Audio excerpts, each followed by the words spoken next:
আসসালামু আলাইকুম রহমতুল্লাহ। আলহামদুলিল্লাহ আলহামদুলিল্লাহ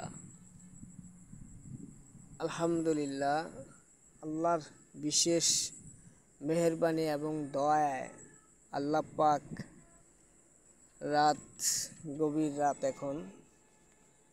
এই গভীর রাতে আল্লাহ সুবহানাহু ওয়া তাআলা আমারে কবুল করেছে। আল্লাহর কাছে আরও বেশি শুকরিয়া জানাই।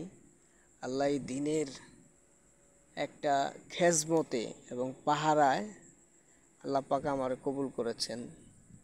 আপনারা দোয়া করবেন ইনশাআল্লাহ যেন মৃত্যু পর্যন্ত আল্লাহ পাক এই দিনের কাজের সাথে জড়ায় রাখে। তো আমি এখন ইজতেমার মাঠে আসছি। আমার এলাকার কিছু সাথী ভাই আমাকে নিয়ে আসছে। আলহামদুলিল্লাহ, হয়তো আল্লাহ পাকের হুকুম ছিল এই বুঝে আমি আসতে পেরেছি, না হলে হয়তো আসতে পারতাম না। তো যারা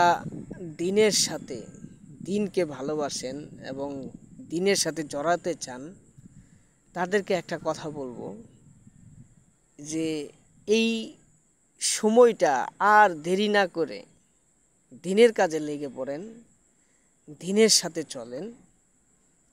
আলহামদুলিল্লাহ, এত শান্তি, এর মধ্যে যে শান্তি এবং নিয়ামত আল্লাহ পাক রেখেছেন, এটা কেউ না আসলে বুঝবেন না।